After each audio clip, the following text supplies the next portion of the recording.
पड़ोसी आंटी की बेटी बहुत ही खूबसूरत थी। इसकी खूबसूरती को देखकर मेरा भाई ने इसकी इज्जत लूट ली और ये मोहल्ला छोड़कर भाग गया।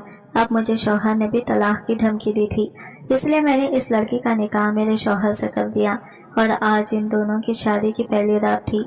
लड़की का कुंवारापन तो मेरे भाई ने छीन लिया था, लेकिन अब शौहर भी इसके साथ हर रात जबरदस्ती करता और मुझे इन दोनों की आवाज़ कमरे के बाहर तक सुनाई देती थी। और सुबह वो लड़की बाहर आती तो इसके गले पर दांतों के निशान होते। वो मुझे बहुत बेबसी से देखती और कहती, तुम भी सुकून से नहीं जियोगी। इसकी बात सुनकर मैं हैरान हो जाती। अब मैं सोच लिया था कि अब मुझे क्या करना है। जब एक रात मैं कमरे में झांक कर देखा तो मेरे होश उड़ गए, जब शौहर उस लड़की के हाथ पर बेड पर उल्टा बांधकर पीछे से मेरे भाई ने मोहल्ले की लड़की की इज्जत लूट ली। वो मेरे पड़ोस की आंटी की बेटी थी। इस लड़की की इज्जत को दागदार बना करके मेरा भाई मोहल्ला छोड़कर भाग गया और इसकी वजह से मुझे बहुत कुछ सहना पड़ा। मेरा शौहर मुझ पर भी शक करता। मेरे भाई की वजह से वो मुझे भी बदकिरदार समझता था। मेरा शौहर हर वक्त मुझे बदकिरदारी के ताने देता था और मुझे बदकिरदार कहकर शौहर मुझे घर से निकालने लगा। तभी मैंने अपने दिल पर पत्थर रखकर यह फैसला किया कि क्यों ना मैं इस लड़की की शादी मेरे शौहर से कर दूं। जब ये बात मैं अपने शौहर के सामने रखी तो वो बहुत खुश हो गया और बहुत खुशी के साथ इस लड़की के साथ निकाह करने के लिए मान गया। मैं मजबूर होकर अपने शौहर का निकाह इस लड़की से करवा दिया। तब मेरा शौहर बहुत खुशी से उछल रहा था और वैसे भी मुझे ब्लड कैंसर था और मेरी जिंदगी चंद दिनों के लिए ही थी। चंद दिनों बाद तो मैं मरने वाली ही थी। मरने से कुछ दिन पहले मेरा शौहर घर पर नहीं आया था तो वो लड़की एक बाबा जी को हमारे घर ले आई थी और मुझसे कहने लगी कि तुम बाबा जी के इलाज से बिल्कुल ठीक हो जाओगी, मगर इस बारे में अपने शौहर को बिल्कुल भी नहीं बताना। मैं इस बात के लिए मान गई, लेकिन मुझे क्या पता था कि ये बाबा जी तो मेरा पूरा जिस्म पर अपना हाथ से। मेरा नाम हाला है। मेरे बचपन में ही मेरे माँ बाप वफात पा चुके थे। मेरा एक छोटा भाई था। मैं दूध का गिलास लिए अपने छोटे भाई के कमरे की तरफ जा ही रही थी, क्योंकि मैं जानती थी कि मेरा भाई सुबह से कुछ खाया पिया नहीं है और इसी तरह से भूख से निढाल होकर अपने कमरे में बैठा रो रहा होगा। इसके रोने के पीछे एक बहुत बड़ी वजह थी। इसी वजह से हम सब दुखी और रंजीदा हो गए थे। लेकिन हम दोनों बहन भाई का दुख सबसे अलग था और सबसे बड़ा भी था। सब लोग तो गमगीन थे, मैं मानती हूँ, लेकिन इस तरह निडाल और मरे नहीं थे जिस तरह मैं और मेरा भाई जीते जी मर रहे थे, क्योंकि हम दोनों ने इस वक्त अपने माँ बाप को खोया था। एक साथ माँ बाप को खोने का गम हम दोनों बर्दाश्त नहीं कर पा रहे थे। हम एकदम से इस दुनिया में तन्हा रह गए थे। इस दुनिया में हमारा कोई अपना नहीं था ताकि हमें प्यार से अपने चंदे आगोश में ले सके। मैं तो शादीशुदा थी और 2 बच्चों की माँ भी थी। इनकी तरफ मुतवज्जा होने पर मेरा गम कुछ हद के लिए कम हो चुका था। अगर मेरे बच्चे ना होते तो मैं भी इसी गम में डूबी होती, लेकिन बच्चे किसी न किसी काम के लिए अपनी तरफ रागिब कर ही लेते थे, जिसकी वजह से मैं जो अपने छोटे भाई को अपने दुख में बिल्कुल ही फरामोश कर गई थी। अब मेरे भाई की याद आई तो मुझे शर्मिंदगी महसूस हो रही थी कि मैं कैसे अपने भाई को इस तरह से छोड़ सकती हूँ। पता नहीं मेरा मासूम सा छोटा भाई किस हाल में होगा। ये सोचते हुए मैं किचन में आ गई थी। मैंने दिल में फैसला कर लिया था कि मैं खुद के साथ साथ अपने भाई को भी संभालना है, इसे हिम्मत देनी है। मैं इसे बिल्कुल भी अकेला छोड़ना नहीं चाहती थी। मैं जानती थी ये थोड़ा मुश्किल है, क्योंकि अम्मी अब्बू तो इसके नाज नखरे उठाते थे और बहुत लाड़ से रखे थे। मेरी शादी तो अम्मी अब्बू ने कम उम्र में ही कर दी थी। इस तरह से मेरे बाद मेरे छोटे भाई को अम्मी अब्बू का और भी ज्यादा प्यार मिल गया था और मेरा भाई मुझसे छोटा होने की वजह से मुझे भी इस पर बहुत प्यार आता। मैं भी इसे सच्चे दिल से मोहब्बत करती थी। अब मैं अपने बच्चों को सुला चुकी थी। मैं इनकी तरफ से बेफिक्र होकर भाई के कमरे में दाखिल हो गई थी। वो मेरी सोच के मुताबिक बेड पर लेटा हुआ था और यूं मेरे भाई को तड़प तड़प कर रोता हुआ देखकर मैं बेचैन हो गई थी। मैं जल्दी से इसके करीब गई और इसे अपने सीने से लगा लिया, जिसके बाद मैंने इसे खुलकर रोने दिया था ताकि इसके दिल का बोझ हल्का हो जाए। फिर आहिस्ता आहिस्ता चुप करवाने की कोशिश करने लगी। मैंने इसे तसल्लियां और दिलासे देती रही और अपने साथ होने का इसे यकीन दिलाया था और इससे कहा था कि वो इसी तरह से रोता रहेगा तो अम्मी अब्बू को बहुत तकलीफ होगी। वो इनके लिए मग़फ़िरत की दुआ करे, क्योंकि इन्हें हमारी आंखों का पानी नहीं बल्कि दुआएं चाहिए। भाई के चुप होते ही मैंने इसे जबरदस्ती दूध का गिलास पिलाया और इसे सुला दिया था। इसके सोते ही मैं कमरे से बाहर आ गई थी। अपने भाई की हालत देखकर मेरे अंदर तक अफसरदगी फैल गई थी। अभी तो मैं इस वक्त के लिए सोच रही थी جب مجھے بھائی کو کہنا تھا کہ اب وہ یہ گھر بند کر کے میرے ساتھ میرے گھر چلے، مجھے یقین تھا کہ یہ بات اس کے لیے بہت مشکل ہونے والی تھی۔ ایک تو ماں باپ کی جدائی اور دوسرا اس گھر کو چھوڑنا۔ یہاں اس نے اپنا سارا بچپن گزارا تھا، یہ سب اس کے لیے آسان نہیں ہونے والا تھا۔ لیکن میں اب اپنے بھائی کو اکیلا بھی نہیں چھوڑ سکتی تھی، کیونکہ اس سے وہ زیادہ تنہا رہتا اور امی ابو کی یادوں میں کھلتا رہتا۔ اسی لیے اس کا میرے ساتھ جانا ہی بہتر تھا۔ میں اس حوالے سے اپنے شوہر سے بھی بات کر چکی تھی اور اسے اس پر کوئی اعتراض نہیں تھا۔ میرے ابو کا کاروبار میرے شوہر نے کسی بھروسے مند انسان کے سپرد کر دیا تھا، کیونکہ میرا بھائی ابھی چھوٹا تھا اور پڑھ رہا تھا، اور میرے شوہر کا ابو کے کاروبار سے بالکل ایک الگ قسم کا کام تھا۔ وہ دونوں کاروبار ایک ساتھ سنبھال نہیں سکتا تھا۔ ہم دونوں میاں بیوی کے دل میں یہ تھا کہ جیسے ہی بھائی کی تعلیم مکمل ہوگی تو یہ سب اس کے حوالے کر دیں گے۔ اس سے پہلے یہ ارادہ تھا کہ تھوڑی دیر کے لیے یہاں آ کر چکر لگا لیا کریں گے، جس سے اسے کاروبار کی سمجھ بھی آ جائے گی اور اس کا ذہن بھی بیٹھے گا۔ لیکن ہمیشہ وہی نہیں ہوتا جو ہم سوچتے ہیں، اس لیے ہم بھی نہیں جانتے تھے کہ جیسا ہم دونوں میاں بیوی سوچ رہے تھے ضروری نہیں تھا کہ بالکل ویسا میرا بھائی کرتا۔ وقت گزرنے کے ساتھ ساتھ ہمیں اس بات کی سمجھ آ گئی تھی اور ہم چاہ کر بھی اپنی مرضی کے مطابق کچھ نہیں کر سکے تھے۔ امی ابو کو گزرے کچھ دن ہوئے تو جیسے تیسے کر کے میں نے بھائی کو اپنے ساتھ جانے کے لیے راضی کر لیا تھا۔ وہ ہمارے ساتھ تو آ گیا تھا اور ہر وقت اپنے کمرے میں بیٹھا رہتا تھا۔ پھر کچھ میرے اور میرے بچوں کی کوششوں سے وہ دوبارہ پہلے جیسا ہونے لگا تھا۔ اسے پڑھنے کا بہت شوق تھا۔ جلدی ہی وہ پوری طرح اپنے کالج آنے جانے اور پڑھائی میں مشغول ہو گیا تھا۔ اپنے بھائی کو اپنے بچوں کے ساتھ ہنستے کھیلتے دیکھ کر مجھے بہت خوشی ہوتی تھی۔ سب کچھ ہماری سوچ کے مطابق ہی ہو رہا تھا۔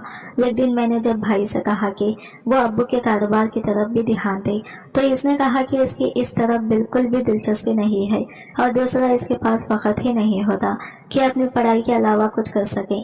میں نے اور میرے شوہر نے اسے کافی سمجھایا لیکن وہ نہیں مانا۔ تب میں نے یہ سوچ کر دل کو تسلی دے دی کہ ابھی میرا بھائی پڑھ رہا ہے، یقیناً پڑھائی کے بعد وہی ابو کا کام سنبھالے گا۔ اس کے علاوہ بھلا ہے ہی کون جو یہ سب دیکھے گا۔ لیکن یہ میری سب سے بڑی بھول ثابت ہونے والی تھی۔ وقت کچھ اور آگے بڑھا۔ میرے بچے اب بڑے ہو رہے تھے اور میرا بھائی جوانی کی دہلیز پر پہنچ رہا تھا، جسے نظر بھر کے دیکھتے بھی مجھے ڈر لگتا کہ کہیں اسے میری نظر ہی نہ لگ جائے۔ اس نے کالج کے بعد یونیورسٹی جانا شروع کر دیا تھا۔ یونیورسٹی جانے کا اسے بہت شوق تھا اور وہ اپنی پسندیدہ یونیورسٹی میں ہی گیا تھا، جس سے وہ بہت خوش تھا۔ لیکن میں کچھ دن سے دیکھ رہی تھی کہ وہ کچھ زیادہ ہی خوش رہنے لگا ہے۔ پہلے تو میں اسے خوش دیکھ کر خوش ہو جاتی، لیکن پھر دل میں تجسس جاگا کہ اس کی اس خوشی کے پیچھے وجہ تو جانو۔ مگر اس سے پہلے کہ میں اس خوشی کی وجہ اس سے پوچھتی، وہ اپنی خوشی کی وجہ کو گھر ہی لے آیا تھا، جسے دیکھتے ہی میں حیران ہو گئی تھی، کیونکہ یہ میری توقع کی بالکل برعکس تھا۔ ایک دن معمول کے مطابق بھائی یونیورسٹی سے آیا تو اکیلا نہیں تھا، بلکہ وہ اپنے ساتھ ایک لڑکی کو بھی لایا تھا۔ وہ لڑکی کچھ گھبرائی سے اور شرمائی سے لگتی تھی۔ میں اپنے بھائی کے ساتھ ایک لڑکی کو دیکھ کر پریشان تو نہیں ہوئی تھی، بلکہ کچھ حیران سی تھی، کیونکہ میرا بھائی دوست بہت کم تھے۔ پھر وہ ایک لڑکی کو کیسے دوست بنایا تھا، مگر پھر جلدی ہی مجھے اس کی سمجھ آ گئی تھی کہ میرے بھائی نے اس لڑکی سے دوستی کیوں کی ہے۔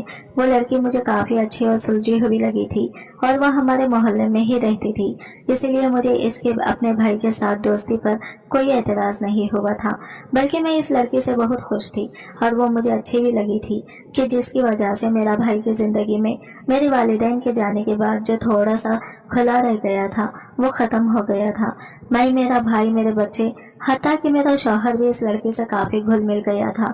وقت کے ساتھ دونوں کی دوستی بہت بڑھ گئی تھی، جس کی وجہ سے اب دونوں ایک دوسرے کو نئے نظریے سے دیکھنے لگے تھے، مگر میں نے کسی سے بھی اس حوالے سے کوئی بات نہیں کی تھی۔ مجھے لگا تھا کہ وہ دونوں ایک دوسرے کو پسند کرتے ہیں، تو میں نے سوچ رکھا تھا کہ جیسے ہی بھائی کی تعلیم مکمل ہوگی میں ان دونوں کی شادی کروا دوں گی۔ پہلے پہل مجھے لگا تھا کہ میرا بھائی اس لڑکے سے ہمدردی کر رہا ہے اور اسی وجہ سے اس کی طرف متوجہ ہوا ہے، کیونکہ اس لڑکی کا دکھ بھی ہمارے جیسا ہی تھا، مطلب وہ لڑکی بھی میرے اور میرے بھائی کی طرح یتیم تھی، تو مجھے یہی لگا تھا کہ بھائی اس کا اور اپنا دکھ ایک جیسا سمجھتے ہیں، اس کی دل سوری کرتا ہے۔ لیکن پھر وقت گزرنے کے ساتھ مجھے یقین ہونے لگا تھا کہ ان دونوں کے درمیان ہمدردی سے بڑھ کر کچھ اور بھی ہے، اسی لیے ان دونوں کی شادی کے حوالے سے मेरा फैसला अटल था। लेकिन इस सब की नौबत ही नहीं आई। इस लड़की की शादी तो हो गई थी, लेकिन इसके दूल्हे के तौर पर मैं जिसे देखती थी वो दूल्हा नहीं बन सका था, और जो बना था वो दूल्हा शायद मैं मर के भी देखना नहीं चाहती थी। लेकिन शायद ये जिंदगी इन्हीं समझौतों और अपनी सोचों के बरअक्स गुजारने का नाम है। मैं अपने भाई की यूनिवर्सिटी से वापसी का इंतजार कर रही थी। इसके लिए आज का दिन बहुत बड़ा था। वो चाहता था कि मैं इसके साथ यूनिवर्सिटी चलूं, लेकिन मैं अपनी खराब तबीयत की बदौलत जा नहीं सकी थी। इसका यूनिवर्सिटी का आज आखिरी दिन था और इसे आज वहां सबके सामने इसकी कामयाबी का इनाम मिलने वाला था। मैं घर में बैठे ही तस्वुर में इसे इनाम लेता हुआ देखकर खुश हो रही थी। मैं आज दिल से मुतमईन थी कि मैंने अपने भाई को बिल्कुल वैसा ही बना दिया जैसा कभी मेरे अब्बू चाहते थे। मेरे भाई ने आज मेरा सर फख्र से बुलंद कर दिया था। मैं अपनी इन्हीं सोचों में गुम बैठी खुद ही मुस्कुरा रही थी जब एकदम से चौंकते मैंने घड़ी की तरफ देखा था। वहां पर मौजूदा वक्त देखते ही मुझे थोड़ी परेशानी होने लगी थी, क्योंकि इस वक्त तक तो मेरे ख्याल में भाई को आ जाना चाहिए था, मगर मैं अपनी परेशानी में ये भूल गई थी कि शायद ये परेशानी अब मुस्तकिल मेरे सर पर सवार रहने वाली है। मेरा भाई जिसका सोचते ही अभी मैं थोड़ी देर पहले अपना सर फख्र से बुलंद महसूस कर रही थी, वो सर हमेशा के लिए झुकने वाला था। मेरा भाई आज मेरी सारी सोचों और ख्वाबों को मिट्टी में मिलाने वाला था। मैं कुछ भी नहीं जानती थी और ना ही कभी ऐसा सोच सकती थी, मगर जब ये सब हुआ तो जैसे मैं मर से गई थी। दोपहर से शाम का वक्त हो गया तो मेरी परेशानी बढ़ गई थी। मैंने भाई को कई बार फोन किया, लेकिन आगे से नंबर बंद जा रहा था, जिसकी वजह से मेरा जिस्म कांपने लगा था कि कहीं कुछ ना हो गया हो, क्योंकि पहले कभी भाई मुझे बताए बगैर कहीं नहीं गया था। मेरा शौहर मेरी परेशानी देखते हुए इसकी यूनिवर्सिटी जाकर पता कर आया था, लेकिन आगे से यूनिवर्सिटी खाली देखी वो मायूस होते वापस आ गया था। परेशानी से रो रो कर मेरा बुरा हाल था। वो हर जगह पता कर चुके थे जहां पर हमें इसके होने की उम्मीद थी। बढ़ती शाम मेरी फिक्रों और परेशानियों में इजाफा कर रही थी। जब इसी वक्त मैं इसी लड़की को घर आते देखा, मैं भागकर इसकी तरफ गई थी कि शायद वो कुछ मेरे भाई के बारे में जानती होगी, लेकिन इसके नजदीक पहुंचने पर जब इसकी हालत पर मैंने गौर किया तो एक पल के लिए लड़खड़ा सी गई थी। वो इस वक्त मेरे सामने बिखरे बालों, मुंह पर जा बजा पड़ी खराशों और कहीं कहीं से फटे कपड़ों के साथ बेहाल से खड़ी थी। मेरे ख्याल में आया कि कहीं मेरा भाई इसके साथ तो नहीं था।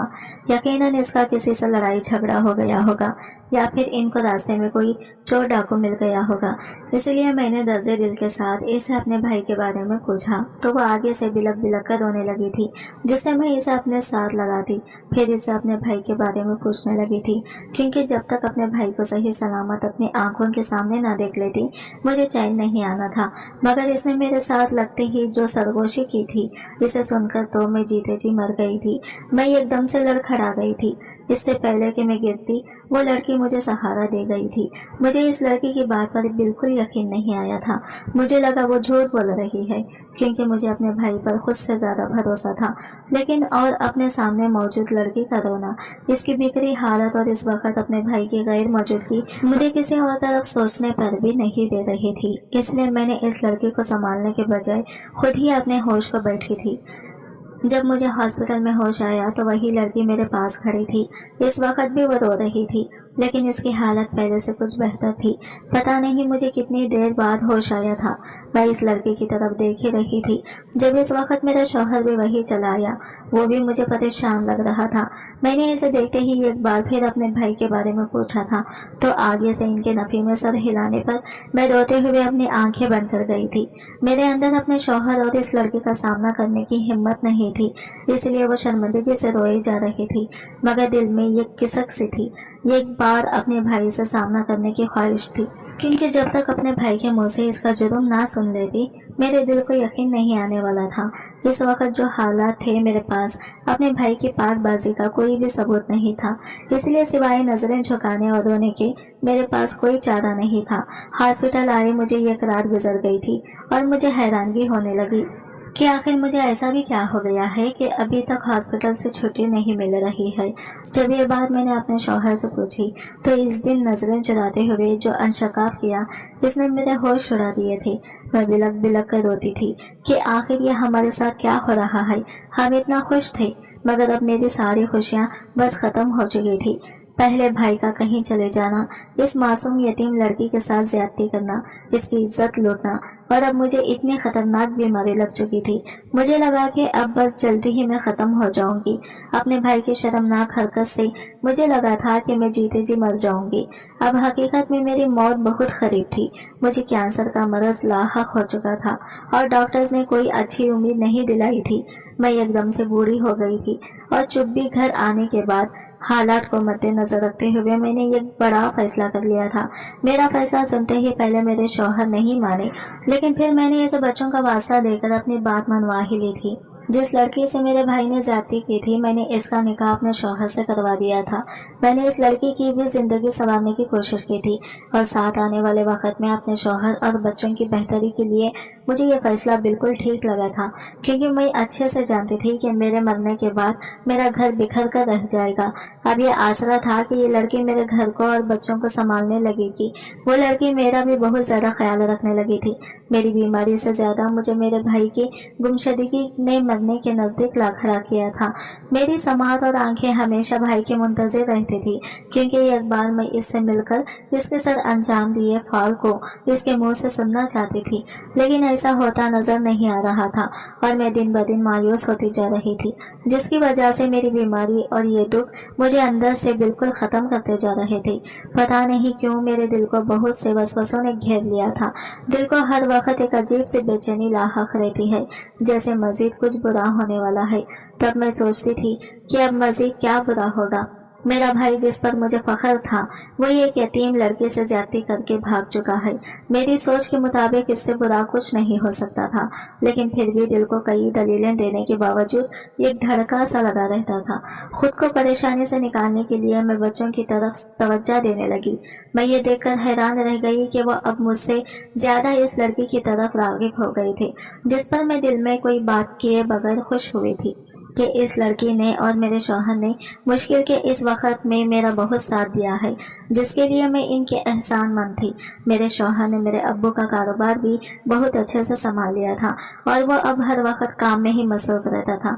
एक दिन मेरी तबीयत बार बार बिगड़ रही थी, लेकिन मेरा शौहर घर पर नहीं था, जिसकी वजह से मेरे शौहर की दूसरी बीवी ने कई बार इसे बुलाने को कहा, लेकिन मैं इनकार कर देती कि वो परेशान होंगे। इस पर मेरी सौतन खुद ही घर से चली गई और जब वापस आई तो इसके साथ एक कामिल बाबा थे। इस लड़की ने कहा, ये बहुत पहुंची हुई हस्ती है, उम्मीद है ये तुम्हें बिल्कुल ठीक कर देंगे, अब यही तुम्हारा इलाज करेंगे। लेकिन थोड़ी देर बाद मेरी सौतन वहां से हटी तो इस आमिल बाबा ने मेरे कान में कुछ कहा, जिसे सुनते ही मेरी जान निकल गई थी। आमिर बाबा की बात कुछ ऐसी थी कि मैं जीते जी मर गई थी। ऐसे लगता था मेरी रूह जिस्म से निकल रही है। मेरी हालात देखकर वो आमिर बाबा जल्दी ही वहां से चला गया। मुझे इसके जाने पर बहुत अफसोस हुआ था। मुझ पर कुछ इस तरह अफसरदगी छाई कि मैं जो शौहर की लाई दवाइयाँ खाती थी वो खानी बंद कर दी, मगर यह बात मैंने किसी को भी मालूम नहीं होने दी थी। जैसे ही मैंने वो गोलियां खानी छोड़ी, इससे यह फायदा हुआ कि मुझे जो पहले बेवक्त नींद आती थी वो नींद आना कम हो गई और मैं एक बार फिर खुद को घर के कामों में मशगूल करने लगी, जिससे मेरा शौहर और वो लड़की मुझे बहुत मना करती, लेकिन मैं इनको टाल देती। वो लड़की हर वक्त यही चाहती थी कि मैं बिस्तर पर पड़ी आराम करती रहूं और मैं इसकी इस मोहब्बत पर आंखों में शुक्र के आंसू लिए इसे देखती रहूं। बेशक मेरे भाई ने इसके साथ बहुत बुरा किया है, लेकिन वो फिर भी मेरा इतना ख्याल रखती है। आमिर बाबा के जाने के बाद दूसरे दिन वो लड़की खुद से बोली, बाजी आपकी तबीयत बेहतर लग रही है तो आपको दोबारा इस आमिर बाबा से इलाज करवाना चाहिए। मैंने इसकी बात सुनते ही अस्बाब में सर हिलाया और कहा, हाँ वाकई मेरी तबीयत में एक दिन में बहुत सुधार आया है। मैं भी यही सोच रही हूँ कि आमिर बाबा को यहाँ बुलाने के बजाय मैं वहीं इसके पास चली जाऊँ। मेरी बात सुनते ही वो लड़की बोली कि वो भी मेरे साथ चलेगी, लेकिन मैंने इसको घर पर रुकने का कहा और खुद आमिर बाबा के पास जाने के लिए निकल पड़ी थी। मेरी तबीयत में कुछ बेहतरी नहीं आई थी, बल्कि पहले से भी ज्यादा बिगड़ती हुई महसूस हो रही थी। मैंने बस इस लड़की के सामने ड्रामा किया था कि मेरी तबीयत बेहतर है, क्योंकि आमिर बाबा की वजह से, और अब मैं अकेली एक बार फिर इस आमिर बाबा से मिलने पहुंच गई थी, क्योंकि कल आमिर बाबा की अधूरी बात आज मैं मुकम्मल सुनने का इरादा रखती थी। इस लड़के से ये सब छुपाने के पीछे एक बहुत बड़ी वजह थी, क्योंकि अगर इसे मैं आमिर बाबा की कही हुई बात बता देती तो वो मुझे कभी भी आमिर बाबा के पास ना जाने देती और यहाँ झूठ और सच का पर्दा फाश होना था। मैं बहुत तेज कदमों से चल रही थी। मुझे इस आमिल बाबा तक पहुंचने की बहुत जल्दी थी। दिल में बेचैनी और एक तड़प सी थी। मैंने इस आमिल बाबा के कल हमारे घर से जाने के बाद से अब तक का वक्त बड़ी मुश्किल से काटा था। अपनी मंजिल तक पहुंचते ही मेरी आंखों से ज़ारो खतार आंसू बहने लगे थे और मैंने इस आमिल बाबा को देखते ही खुद से गले लगा लिया था। वो आमिल बाबा कोई और नहीं बल्कि मेरा भाई था।